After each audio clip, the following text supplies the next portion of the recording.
শিৱসাগৰত এতিয়াও অপৰিৱৰ্তিত হৈ আছে বান পৰিস্থিতি। নিশাৰ ভাগতো আবদ্ধ লোকসকলক উদ্ধাৰ কৰাত ব্যস্ত থাকিল NDRF, SDRF।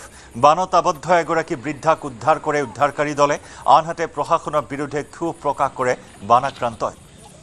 ইয়া চাওক উদ্ধাৰ অভিযানৰ শিহৰণকাৰী দৃশ্য। এগৰাকী জলবন্দী বৃদ্ধা, এইগৰাকী দুৰ্গত বৃদ্ধাক উদ্ধাৰ কৰা হৈছে।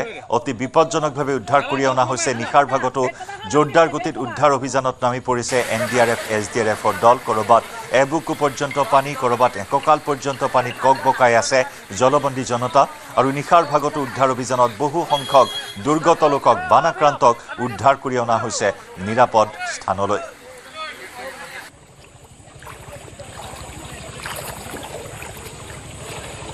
ৰাইজ কত গ'ল, সৰকাৰ কত গ'ল, আহক আমাৰ ৰেস্টে আমাৰ এককাল হল গহৰ ভিতৰত।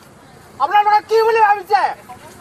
হ্যাঁ, আপোনালোকে আৰামছে তাত থাকক গুৱাহাটীত। ভিতৰত পানী ইমান, হ্যাঁ, সব ইয়াত থাকক। ভিতৰত পানী ইমান, এই বাইক মানুহজনী মানে ওলাই আজি যদি ল'ৰাকেইটা ডুবি নানে, আমি তাতে ডুবি মৰি থাকিলোহেঁতেন।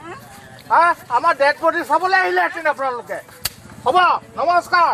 আপোনালোকে যি কৰে কৰক আৰু। কিন্তু পানী সোমাই এককাল হ'ল ভিতৰত।